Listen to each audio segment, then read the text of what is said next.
오늘의 말씀입니다. 다니엘 6장 10절 말씀입니다.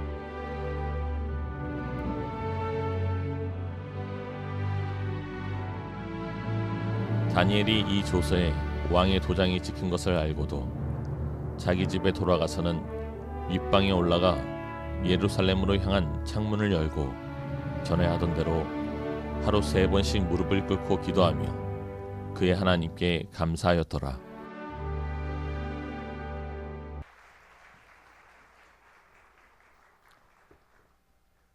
저는 젊은 목사인데도 제 학창 시절에 오주여 나의 마음이 맞춰서 율동하던 때하고는 완전히 다른 것 같아요.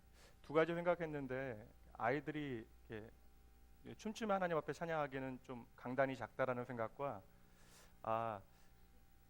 남자 아이들 2명이 이게 참 쉽지 않은 결단을 했구나. 이렇게 여자아이들 보니까 생글생글 웃으면서 하는데, 이렇게 남자아이 2명은 열심히는 하는데 시크함을, 나는 중3이다. 감사합니다. 오늘 본문 말씀 다시 한번 읽고요, 말씀 함께 나누도록 하죠. 다니엘서 6장 10절 말씀입니다.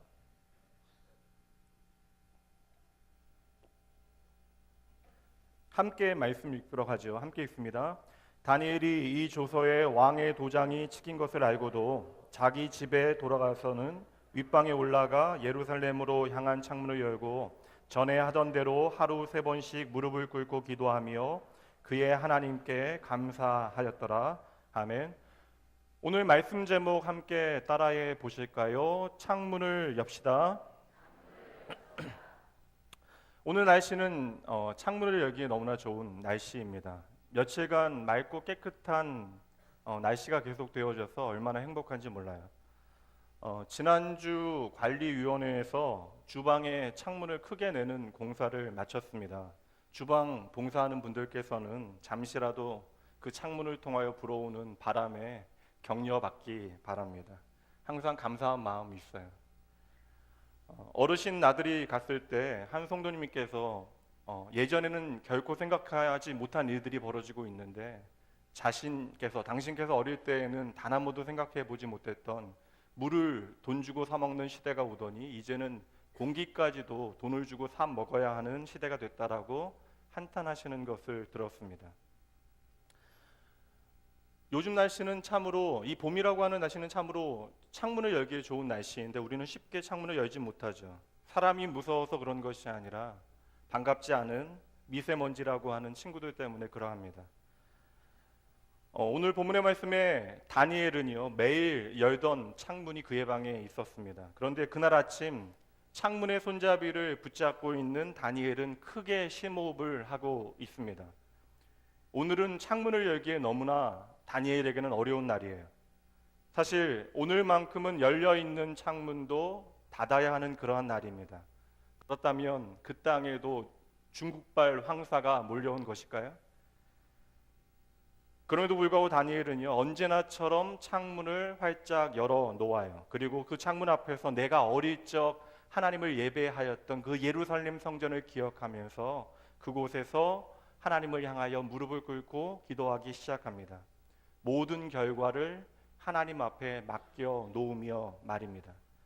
오늘 말씀은요, 우리 친구들도 잘 아는 말씀일 거예요. 보통은 다니엘과 사자굴 이야기로 우리 전도사님이나 선생님들을 통하여 한 번쯤은 다 들어본 이야기일 것입니다. 오늘 이 아침에는 다니엘이 창문을 열었다라고 하는 그것이 과연 무엇을 의미하는지에 대하여 조금 더 생각해 보도록 하죠. 오늘 이야기를 처음 듣는 친구들을 위하여 그 배경을 잠시만 설명드릴게요. 우리가 하나님의 말씀을 들을 때에는 우리의 마음을 활짝 열고 귀를 쫑긋 세우고 집중해서 들어야 돼요. 우리 잘할 수 있는 유튜브 친구들 있나, 이 자리에? 우리 유튜브 친구들, 잘할 수 있는 유튜브 친구들 한번 손 들어볼까요? 유튜브 친구들 없어요? 네. 선생님 말씀만 듣나요? 반짝반짝 해보려고 그랬는데 아무도 없네요. 하나님을 참으로 사랑했던 다니엘은요, 이제 바벨론이 멸망하게 되어지고 페르시아가 새로운 나라를 세웠음에도 불구하고 너무나 유능하고 실력이 있어서 왕의 사랑을 받게 되어지고 그리하여 많은 다른 신하들의 시기를 받게 되어져요. 포로로 잡혀온 보잘것없는 다니엘이 자신들보다 더 높은 위치에 올라간 것에 대하여, 그리고 왕의 사랑을 받은 것이 너무나 싫은 것입니다. 그래서 다니엘을 쫓아내기 위하여 그 신하들이 모여서 작전을 짜게 되어지는 것이에요. 요사이 인사청문회가 계속 되어지고 있는데 먼지 하나까지라도 조사해서 다니엘을 찍어내려고 하고 있는데, 털어서 정말 먼지 하나 나지 않는 사람이 있었으니 바로 그 사람이 다니엘이라고 성경은 말하고 있습니다. 그래서 사람들을 동원해서, 탐정들을 동원해서 다니엘의 모든 것을 조사해 보니까 다니엘이 매일 똑같은 자리에서 하루에 3번씩 창문을 열어놓고 예루살렘을 향하여 하나님께 기도한다라고 하는 사실을 알게 되어진 것이에요. 비가 오나 눈이 오나 단 하루도 그 일을 빼먹지 않는 것입니다. 그래서 신하들은 다리오 왕에게 찾아가서 왕의 기분을 좋게 만들고 왕의 비위를 마치면서 앞으로 30일 동안 왕권 강화를 위하여 다른 신들을 향하여 기도하거나 예배하지 아니하고 오직 왕을 향하여서만 예배하고 기도하도록 하자라고 이야기를 합니다. 왕이 들으니까 그럴듯한 거예요. 그리고 게다가 30일 동안만 제한적인 시간 가운데 그렇게 하자라고 이야기하니 충분히 좋은 계획처럼 들려지는 것입니다. 여러분 생각해 보세요. 30일 동안 당신만 바라보도록 하겠다라고 이야기하니 반대할 이유가 왕에게 없는 것입니다. 그러나 여러분, 이 모든 계획은요, 다니엘 한 명을 찍어내기 위하여 세운 계획입니다. 교묘한 함정이 되어지는 것이죠. 그리고 마지막 덧붙인 것이 30일 동안에 왕이 아닌 다른 신을 향하여 절을 하거나 기도하는 사람이 있으면 그 사람을 죽여 그 사자굴에 집어넣어 사자 밥이 되어지도록 하자라고 하는 그 법령을 만들어 놓고 기분이 좋아진 왕의 허락을 받아 도장을 꾹 찍도록 만들었던 것이죠. 그러니까 여러분 잘 보세요. 오늘 본문의 말씀에 다니엘에게 닥쳐오른 이 모든 어려움은요, 단 한 가지 이유 때문에 그러한 것입니다. 다니엘이 너무나 신앙생활을 잘한 거예요. 쉽게 얘기하면 다니엘이 너무나 예수님을 잘 믿은 것입니다. 그런데 그 예수님을 잘 믿은 결과, 또한 신앙생활을 잘한 결과가 무엇이라고요? 사자굴에 들어가는 그런 상황에 처하게 되어진 것이에요. 여러분, 예수님을 잘 믿었더니 그 결과가 사자굴이라면 누가 예수님을 믿겠어요? 우리가 예수님을 열심히 믿었더니 공부도 잘하고 좋은 대학 들어가고 좋은 직장에 들어가서 돈을 많이 벌고 내게 너무나 과분한 잘생긴 방탄소년단의 지민 같은 남자친구, 너무나 예쁜데 착하기까지 한 트와이스의 나연과 같은 여자친구 안 생길 거예요. 그런 여자친구 생기고요. 상상하는 거죠. 그 남자친구나 그 여자친구보다도 훨씬 더 멋지고 좋은 사람과 결혼하게 되어지고 이래야 우리가 예수 믿는 재미가 있는 것이잖아요. 그런데 오늘 말씀의 다니엘은 예수님을 열심히 믿었더니 그 결과가 뭐라고요? 사자굴에 들어가게 되어졌다라는 것입니다. 다니엘은 이 모든 사실에 대하여 다 알고도 창문을 지금 활짝 열고 있는 것이에요. 그리고 하나님을 예배하였던 예루살렘을 향하여, 그 예루살렘은 하나님께서 함께 하셨던 그의 예배의 기억이 있는 자리인데 바로 그 예루살렘을 향하는 창문을 활짝 열고 하나님 앞에 기도하기 시작합니다. 여러분 한번 생각해 보세요. 30일입니다. 딱 30일만 쉬면 되잖아요. 한 달밖에 되지 않는 시간이에요. 우리 하나님께서는 그 정도 이해하지 못할 정도로 쪼잔하신 분이 아니십니다. 그리고 여러분, 적어도 창문 하나만 닫아놓고 그곳에서 무릎 꿇고 기도했다면 이렇게 다니엘이 사자굴에 들어갈 필요도 없는 것입니다. 지금 여러분, 다니엘이 창문을 열었다라고 이야기하는 것은 내가 지금까지 이루어 놓은 모든 것을 포기한다라는 거예요. 더 나아가 내가 가지고 있는 것을 포기하는 것에서 그치는 것이 아니라 나의 생명을 내려놓아야 하는 그런 상황을 의미합니다. 이렇게 생각해 보면요, 오늘 다니엘은 참으로 상황 판단하지 못하는 미련한 사람인 것이 분명해요. 그럼에도 오늘 다니엘이 창문을 여는 이유는 단 한 가지입니다. 창문을 여는 것이 바로 하나님을 향한 나의 신앙의 고백이 되어진다라는 것이죠. 그리고 창문을 연다라고 하는 것은 다니엘에게 하나님이 나의 삶 가운데 가장 소중하다라고 하는 고백이 되어지는 것입니다. 더불어 다니엘이 지금 오늘 창문을 여는 그 행위는요, 세상을 향한 믿음의 선포가 되어지는 거예요. 나는 바로 하나님을 믿는 하나님의 사람입니다. 상황은 단순하잖아요. 창문을 열면 다니엘은 죽습니다. 그리고 이 모든 법은 다니엘 한 명을 죽이기 위하여 만들어진 법이에요. 그럼에도 불구하고 오늘 다니엘이 기꺼이 창문을 활짝 열어 제낀 이유는 나는 하나님을 믿는 하나님의 사람입니다라고 하는 자기 정체성 때문에 그러한 것이죠. 하나님의 사람으로 내가 결코 세상과 타협할 수 없는 것이 있다라는 사실을 지금 증언하고 있는 것입니다. 여러분, 오늘 우리의 삶의 자신감과 다시 말하면 자존감은 바로 내가 크리스천이다, 내가 하나님을 믿는 사람이다라고 하는 사실로부터 시작되어지는 것이에요.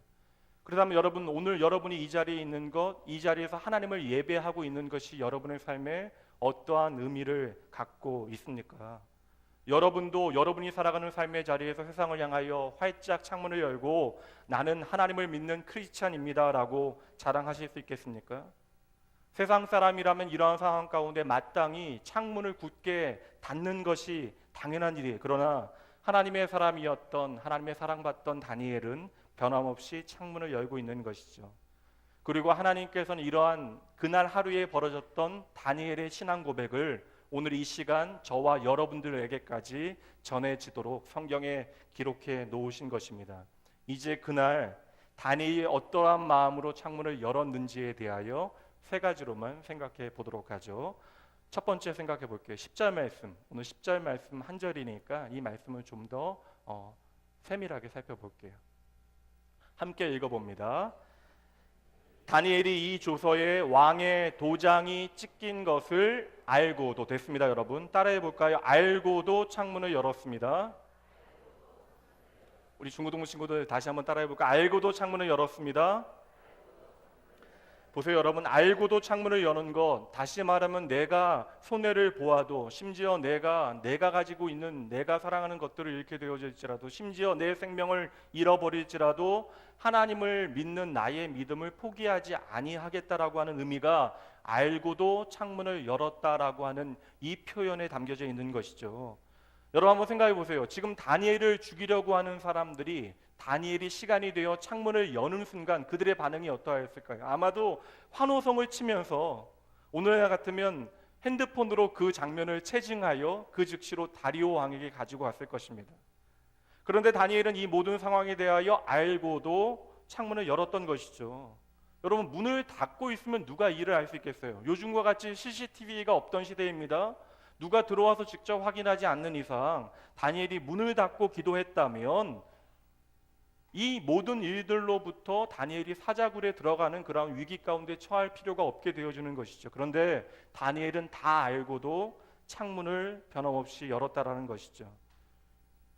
다니엘은 나의 총리라고 하는 자리보다 하나님을 더 사랑한 거예요. 심지어 나의 생명보다도 하나님이 더 소중하다라고 고백하고 있는 것입니다. 이것이 알고도라고 하는 세 글자에 담겨져 있는 그의 믿음의 고백이 되어졌던 것이죠.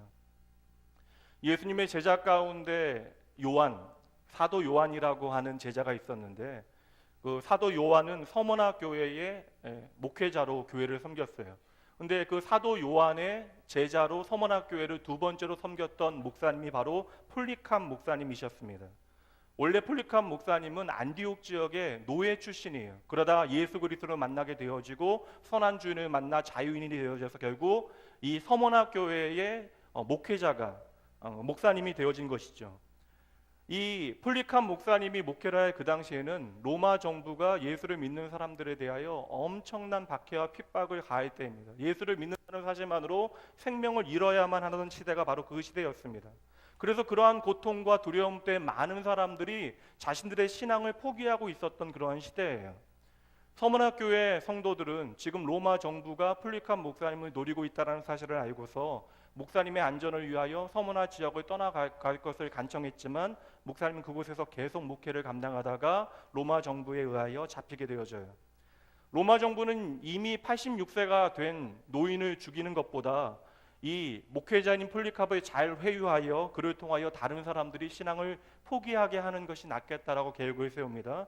그래서 그를 그 마지막 죽음의 자리에 세워놓고 제안해요. 단 한 번만 그리스도를 부인하면 그 즉시로 당신을 살려줄 것이다. 그러나 이 불공평한 재판장에서 폴리카프의 유명한 대답은 바로 이것입니다. 내 평생 주님은 나에게 단 한 번도 실망시키신 적이 없습니다. 그런데 나를 구원해 주신 나의 왕을 이제 와서 어떻게 부인할 수 있겠습니까? 그리고 폴리캅은 그 자리에서 순교하게 되어져요. 그리고 그의 죽음을 통하여 많은 성도들이 소망을 품게 되어집니다. 그는 내가 죽을 것을 알고도 예수님을 향한 나의 믿음을 고백했던 것이죠. 여러분, 폴리캅 목사님은 죽음을 두려워하지 않은 것이 아니라 예수 안에서라면 죽음조차도 새로운 소망이 되어진다는 사실을 믿었던 것이에요. 당장 오늘 우리에게는 다니엘의 사자굴 이야기나 폴리캅 목사님의 죽음의 이야기는 전혀 상관없는 이야기처럼 보여집니다.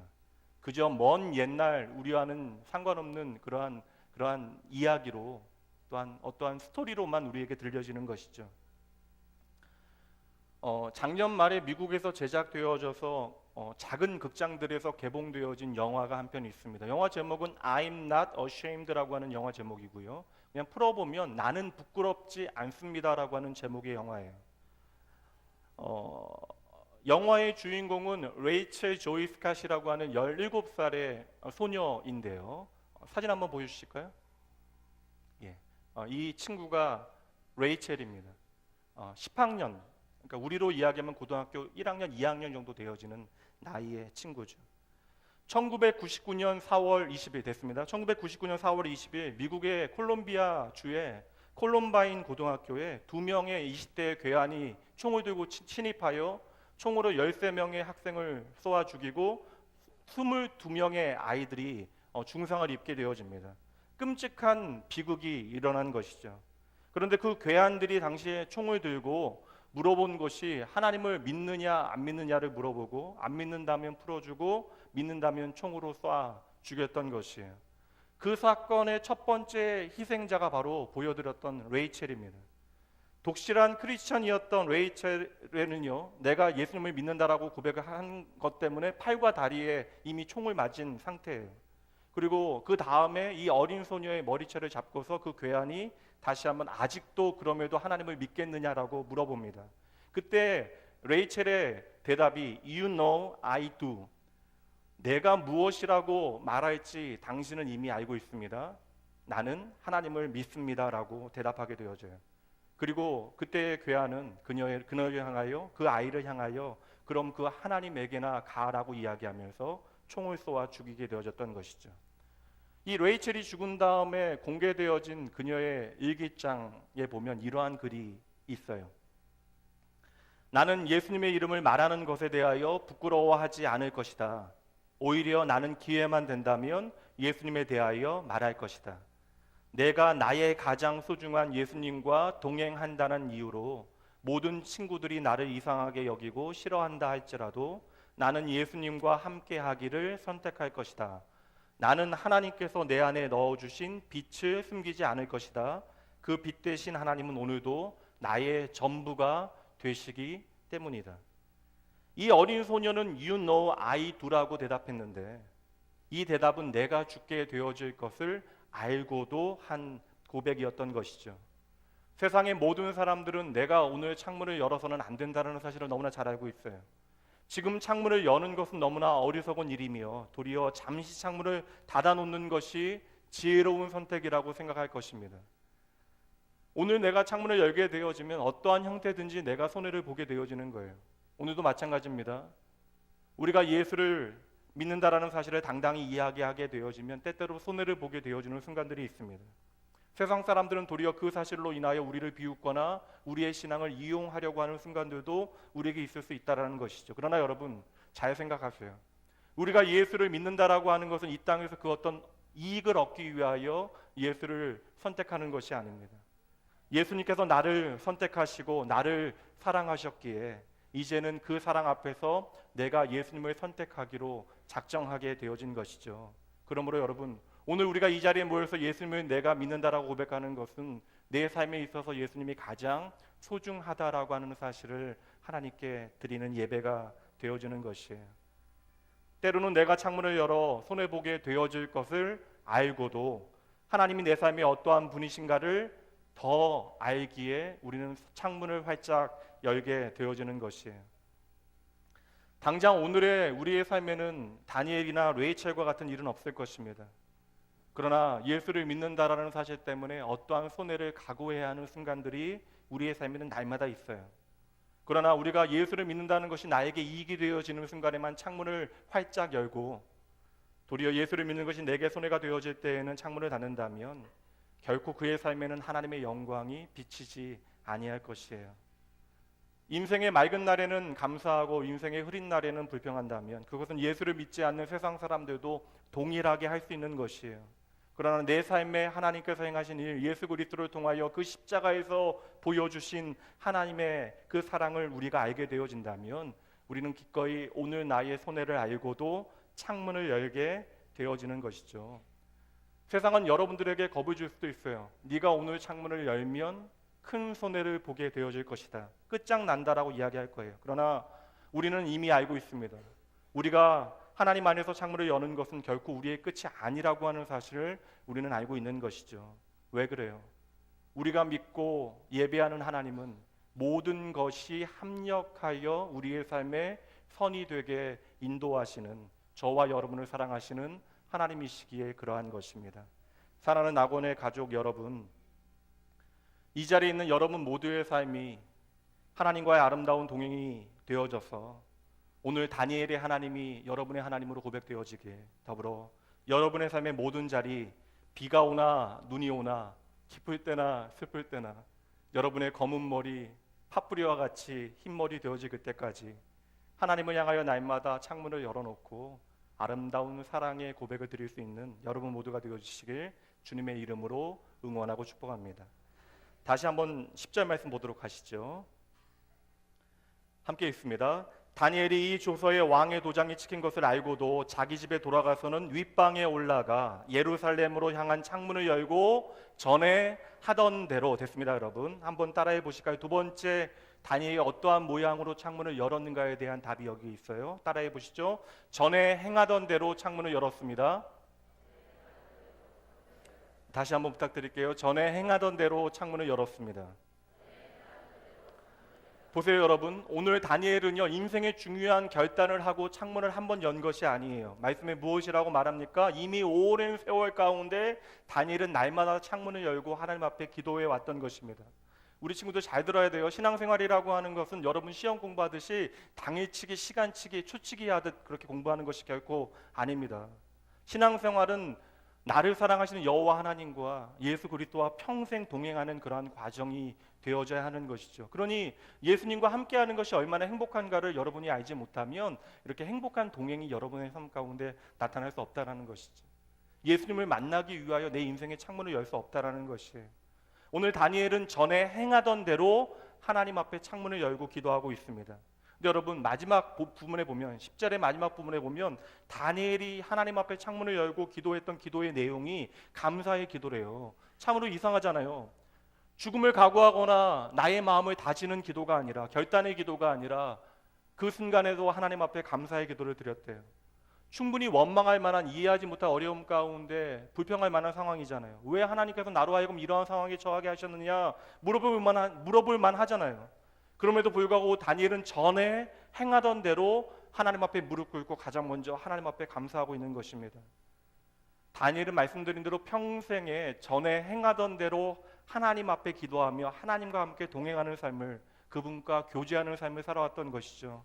날마다 하나님 앞에 기도하며 하나님과 동행했고요, 나의 삶에 베풀어 주신 하나님의 복이 무엇인지를 내 마음에 간직하며 살았던 것이에요. 그렇게 날마다 내 삶에 베풀어 주신 하나님의 복을 하나하나 세어보니 오늘 같은 당장 어려운 삶의 환경과 처지 가운데서도 그럼에도 불구하고 하나님을 향하여 감사할 수 있었던 것이죠.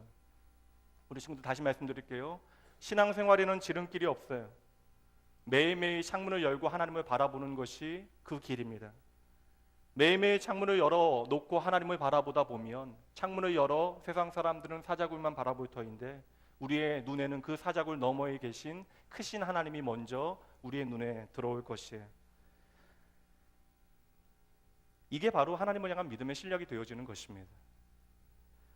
10년 정도 전 같아요. 제가 30대 중반에 해변가에 가족들과 함께 놀러 갔는데요. 한 대여섯 살 정도 되어지나요? 꼬맹이가 부기보드라고 하는, 서핑은 이렇게 어려워요. 보드가 어려우니까 부기보드라는 거 있거든요. 그냥 판 같은 건데 물에 잘 뜨는 보드인데 한 유치원생, 한 대여섯 살 되는 아이가 너무나 멋지게 그 태평양 파도를 이렇게 타는 걸 이렇게 제 눈앞에서 이렇게 보여주는 거예요. 그러니까 5살 꼬맹이가 그걸 탄다면 당연히 저도 탈 수 있을 거라고 생각했고, 또 제 마음 안에서 또 딸에게 자랑스러운 아빠가 되고 싶은 마음도 있었습니다. 그래서 옆에 보니까 빌리는 데가 있어서 뭐 10,000원이라고 하는 돈을 주고 1시간을 빌렸어요. 근데 저는 그날 평생 먹을 태평양 물을 다 마셨습니다. 그리고 15분 만에 반납을 했어요. 그 꼬맹이는요, 전에 행하던 대로 그날 보드를 탄 것이고요, 저는 그날 멋모르고 보드를 탔다가 그 처참한 결과를 가족들 앞에서 보인 것입니다. 그 꼬맹이도 타는데 30대가 허우적거리는 모습이 얼마나 우스꽝스러웠겠어요. 오죽하면 15분 만에 그것을 반납했겠습니까? 여러분, 오늘 전에 행하던 대로라고 하는 말을 다른 말로 바꾸면요, 매일매일 신실하게라고 하는 뜻으로 바꾸어 볼 수 있을 것 같아요.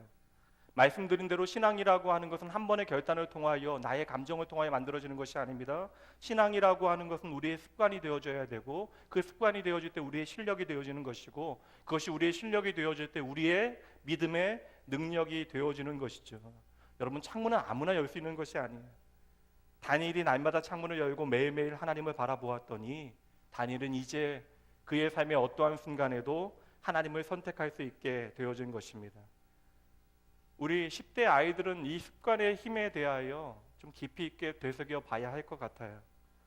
친구들이 함께 여행을 갔는데 한 친구가 잠을 자다가 급하게 일어나서는 약을 하나 먹고는 다시, 그러니까 잠결에 약을 하나 먹고는 다시 자더래요. 그래도 다음날 친구가, 야, 너는 얼마나 이게 약이 중요한 약이길래 자다가 이렇게 약을 먹냐라고 물어봤더니 그 친구가 겸연쩍게 웃으며 말하길 수면제를 먹었다라는 거예요. 그러니까 불면증에 내가 매일같이 수면제를 먹어야지만 잠을 잔다라고 하는 것이 습관이 되어져 버려서 어느 순간 자다가도 수면제를 먹게 되어졌다는 것이죠. 이게 바로 습관의 힘입니다. 오늘 다니엘의 기도와 다니엘의 감사는요, 좋은 일이 있을 때 하나님을 향하여 드려진 것이 아니에요. 도리어 힘든 일, 어려운 일이 있을 때 하나님 앞에 감사하고 있습니다. 전에 행하던 대로 다니엘은 하나님 앞에 감사하였던 것이죠. 이 감사는 오늘만 드려진 것이 아니라 어제도 그제도 계속해서 하나님을 향하여 드려졌던 거예요. 그러기에 다니엘의 삶의 감사라고 하는 것은 어느새 습관이 되어지고 그의 영적인 체질이 되어졌던 것이죠. 그렇다면 오늘 여러분들은 어떠한 영적인 습관들을 가지고 계십니까? 오늘 여러분은 여러분의 앞에 앉아있는 자녀들에게 어떠한 습관을 자산으로 남겨주시겠어요? 내 인생에서 어떠한 일 가운데서도 하나님을 먼저 선택할 수 있도록 여러분 안내해 주셔야 합니다. 그 어떤 순간에도 하나님을 먼저 바라볼 수 있도록 여러분 도와주셔야 하는 것이죠. 오늘 다니엘과 같이 전에 행하던 대로 하나님을 향하여 창문을 여는 습관을 갖게 여러분들께서 인도해 주셔야 하는 것이에요. 우리 예수님께서도 우리에게 모범이 되어지시기 위하여 습관을 조차 하나님 앞에 기도하는 모습을 여러 번 보여주셨어요. 말씀 한 구절만 보죠. 누가복음 22장 말씀입니다. 함께 읽습니다. 예수께서 나가사 습관을 따라 감람산에 가심에 제자들도 따라갔더니. 아멘. 사랑하는 성도 여러분, 도리어 오늘 내 삶에 나를 힘겹게 하는 어려움이 여러분을 향하여 속삭이고 때로는 광포한 목소리로 고함칠 그때에 전에 행하던 대로 하나님을 향하여 믿음의 창문을 담대히 여시는 여러분 모두가 되시길 주님의 이름으로 축복합니다. 이제 마지막이에요. 다시 한번 10절 말씀을 읽을 텐데 이번엔 끝까지 함께 읽어보도록 합니다. 함께 읽습니다. 다니엘이 이 조서에 왕의 도장이 찍힌 것을 알고도 자기 집에 돌아가서는 윗방에 올라가 예루살렘으로 향한 창문을 열고 전에 하던 대로 하루 3번씩 무릎을 꿇고 기도하며 그의 하나님께 감사하였더라. 아멘. 이미 두 번째에서 나누었지만 좀 더 구체적으로 여러분의 삶에 적용하기 위하여 살핍니다. 세 번째 원리 함께 따라해 보시죠. 감사로 창문을 열었습니다. 다시 한번 부탁드립니다. 감사로 창문을 열었습니다. 여러분, 감사로 창문을 열었다라고 하는 것이 다니엘이 창문을 열었던 모양을 우리에게 보여주고 있는 것이에요. 지금 죽음을 각오하고 문을 열고 있는 다니엘의 얼굴은요, 감사와 기쁨으로 빛나고 있었다라고 성경은 증언하고 있는 것입니다. 아마도 그날 아침 창문을 열었던 다니엘의 첫 번째 말은요, 하나님 오늘도 감사합니다라고 하는 고백이었을 것이에요. 그렇다면 여러분, 말씀드린 대로 다니엘의 감사는 상황에 대한, 환경에 대한 감사가 아니죠. 다니엘의 감사는 상황을 초월한 하나님에 대한 믿음의 고백이 되어졌던 것이에요. 노래도 있지만 우리의 삶 가운데 감사라고 하는 것은 망원경이 되어지는 것입니다. 내가 눈으로 보지 못하는 그 너머를 믿음으로 보게 만드는 힘이 감사에 담겨져 있는 것이에요. 다니엘은 지금 창문을 열어 사자굴 너머에 계신 크신 하나님을 믿음으로 바라보고 있는 것입니다.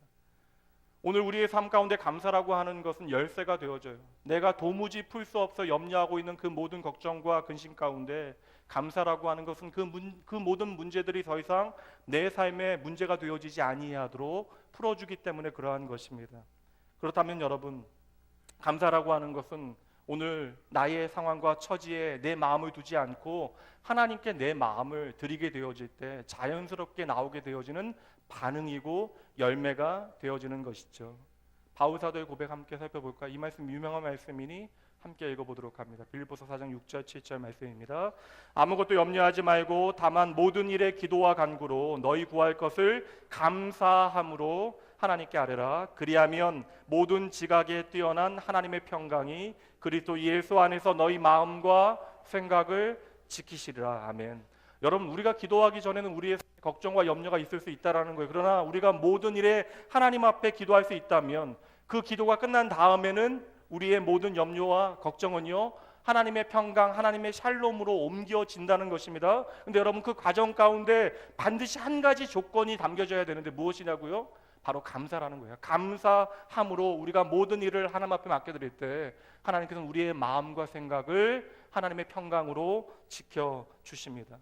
여러분, 이 말씀 오늘 여러분의 삶에 구체적으로 적용해 보셔야 돼요. 여러분, 우리의 상황이 좋아지면 이 자리에 있는 모든 사람들이 하나님을 향하여 감사할 것입니다. 반대로 우리의 삶에 원치 않는 일들이 벌어지게 되어지면 우리는 감사보다는 원망을 쏟아놓기에 분주해질 것이에요. 그러므로 여러분, 우리가 모든 상황 가운데 하나님을 향하여 감사한다라고 하는 것은요, 하나님이 어떠한 분이신가를 기억할 때 가능한 것이죠. 하나님이 얼마나 선하신 분이신가를, 그분의 주권을 우리가 인정하게 되어질 때, 믿게 되어질 때 하나님 앞에 감사하게 되어지는 것이죠. 말씀드린 대로 하나님이 모든 것을 합력하여 선으로 이루어 주신다는 사실을 믿는 사람들만이 모든 상황 가운데 먼저 하나님을 향하여 감사할 수 있게 되어지는 것입니다. 그래서 오늘 본문의 말씀을 6장을 읽어보시면요, 다니엘의 하나님을 향한 고백들이 계속 되어지는데 다니엘은 계속해서요 7번이나 나의 하나님, 나의 하나님, 나의 하나님, 나의 하나님에 대하여 고백하고 있습니다. 그는 전심으로 나의 하나님을 사랑하고 신뢰하였던 것이죠. 내가 지금 기도를 드리는 그 하나님이 어떠한 분이신가를 너무나 잘 알고 있었던 것이에요. 그러하기에 그는 먼저 하나님 앞에 감사할 수 있었던 것입니다. 오늘 말씀의 다니엘을 통하여 영적인 교훈을 얻으셔야 돼요. 오늘 우리의 삶이 기막힌 상황일수록, 절망적인 환경일수록 우리는 의식적으로라도 더욱더 하나님 앞에 감사의 기도를 드려야 하는 것이에요. 어렵지 않은 일이에요, 여러분. 이미 여러분을 구원하시어 오늘 여러분으로 하여금 하나님을 예배하게 하시는 그 하나님을 기억하시면 가능한 일입니다. 6월에는 한 주에 한 번씩 가정 예배를 드릴 예정이에요. 영화부부터 장년부까지 모두 동일한 설교 본문을 가지고 예배할 예정입니다. 보니까 전도사님들께서 가정 예배의 불을 외울 요절 말씀을 노래로 다 만들어 놓으셨더라고요. 가족들이 함께 모여 여러분 다른 것보다 여러분의 삶에, 각자의 삶에 감사의 제목이 무엇인지를 먼저 나누어 보시죠. 그리고 우리가 감사할 그 감사의 제목을 가지고 하나님 앞에 감사의 기도를 함께 드려 보세요. 우리가 하나님께 감사의 제목을 함께 나누고 더불어 고백하게 되어질 때 그 감사는 우리의 삶에 놀라운 하나님의 능력으로 나타나게 되어질 것입니다. 오늘 내가 도무지 생각해봐도 감사할 거리가 전혀 없다라고 여겨지시는 분들이 계시다면 말씀드린 대로 하나님이 내 삶에 어떠한 일을 행하셨는가 여러분의 과거를 하나하나 한번 들춰보시죠. 그리고 나의 삶에 베푸신 하나님의 은혜를 기억해내면 여러분 반드시 감사할 수 있는 내용들을 찾아가게 되어지실 것이에요. 가장 먼저 나를 사랑하시어 나를 구원하신 그 하나님께 여러분 감사의 기도를 드리기 시작하시면 수많은 여러분의 삶에 감사의 이유들이 떠오르게 되어질 것입니다. 영국의 버밍엄에서 목회를 하신 영성신학자로 유명한 마이클 브라운 목사님께서는 예배 때마다 목회 기도를 하실 때 항상 먼저 날씨에 대한 감사 기도를 드리셨대요. 날씨가 좋을 때나 비가 올 때나 안개가 낄 때나 눈이 올 때나 그 날씨를 주신 하나님 앞에 감사의 기도를 드리는 것으로 예배의 기도를 시작하셨다라는 것이죠. 그런데 하루는요 너무나 심한 폭풍으로 인하여 너무나 심한 눈보라로 인하여 도시가 마비되어지게 되고 길이 다 얼게 되어졌습니다. 그래서 수천 명 모이는 그 예배당에 그날은요 단지 주일에 수십 명이 함께 모여 예배할 수밖에 없는 상황이 되어진 것입니다. 예배 전에 성도들이 모여서 그 얘기했대요. 오늘 같은 날씨에도 오늘 목사님께서 하나님을 향하여 날씨에 대하여 감사하실까? 이것을 놓고 예배 전에 내키를 했다랍니다. 드디어 예배가 시작되어지고 목사님의 목회 기도가 시작되어졌습니다. 목사님이 이렇게 기도하셨대요. 하나님, 오늘과 같은 나쁜 날씨를 1년에 이렇게 한 번만 주심을 감사합니다. 감사는 바로 이러한 것이죠. 감사는 모든 환경을 뚫고 내 삶에 비추어지는 하나님의 은혜를 보게 만드는 힘이 있는 것이에요. 여러분, 다니엘은 지금 70년 동안 매일 하루에 3번씩 하나님을 향하여 감사의 기도를 드렸습니다. 단순하게 이야기하면요, 다니엘은 매일 적어도 하루에 3가지 하나님을 향한 감사의 이유가 있었다라는 것이죠. 오늘 여러분은 어떠하세요? 하루에 하나님을 향한 감사의 고백이 적어도 3개는 있으신가요? 오늘 70년간 감사의 고백을 드렸던 다니엘의 삶에 하나님께서 만드시는 위대한 승리가 무엇인지를 여러분 보셔야 합니다. 하나님을 깊이 생각하세요. 땡크라고 하는, 감사라고 하는 단어는요, 띵크라고 하는 생각이라는 단어로부터 출발한 것입니다. 그러니까 우리가 어떠한 상황을 만나게 되어져도 하나님 앞에서 잘 생각하면 감사할 이유가 있다는 것이죠. 한 여자 집사님께서 초등학교 남자아이 2명이 하루에도 몇 번씩 벗어놓는 산더미와 같은 빨래 때문에 너무나 짜증이 나다가 이런 생각이 드시더래요. 우리 아이들이 이렇게 건강하게 뛰어놀 수 있는 것이 얼마나 감사한 일인가. 또한 우리 아이들이 이렇게 충분히 입을 수 있는 옷이 있다라는 것이 얼마나 감사한 일인가. 심지어 그것조차도 감사의 이유가 되어질 수 있다라는 것이죠. 방송실에서도 저에게 좀 지적을 해주셨는데 유쾌한 지적은 아니었어요. 의사님, 목사님 좀 살이 찌셔서 화면이 좀 이상하대요. 그냥 살이 찌셨다라는 얘기만 하면 되잖아요. 요즘 살이 쪄서 옷이 작아졌다면 내가 그동안 정말 잘 먹고 잘 살았구나, 하나님 앞에 감사하시면 되는 것이죠. 집안 청소가 너무나 어려운 때가 있으시죠. 힘들고 지칠 때에는 여러분, 내가 이렇게 청소할 수 있는 집이 내게 주어졌다라는 사실에 대하여 감사하시면 되는 것이죠. 온종일 너무나 내가 힘들게 일을 해서 내 몸이 너무나 뻐근하고 피곤하다면 내가 이렇게 열심히 일할 수 있는 직장과 사업장, 더불어 내가 이렇게 열심히 일할 수 있는 건강이 주어짐에 대하여 감사하시면 어떨까요? 오늘 우리는 당장 사자굴에 던져지지 않습니다. 그럼에도 우리에게는 생각보다 감사의 기도가 너무나 부족해요.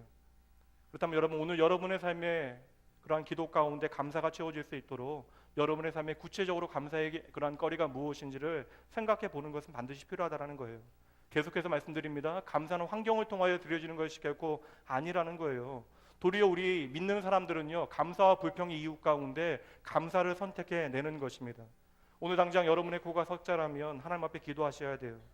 우리가 어떠한 상황 가운데 있을지라도 우리가 해야 하는 일은 하나님을 향하여 감사하는 일입니다. 이것이 바로 예배가 되어주는 것이죠.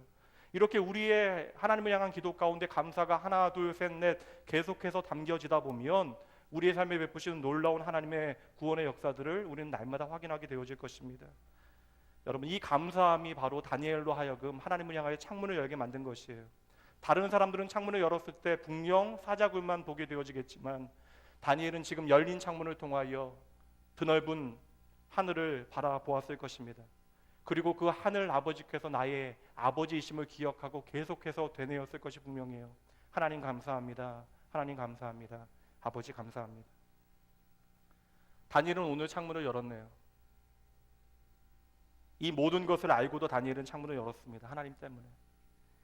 다니엘은 전에 행하던 대로 창문을 열었어요. 그것도 하나님 때문에. 다니엘은 감사함으로 창문을 열었습니다. 하나님 때문에. 그리고 그 결과로 굶주린 사자들이 들끓고 있는 사자굴에 들어가게 되어져요. 그러나 그 사자굴조차도 하나님께서 다스리는 자리였습니다.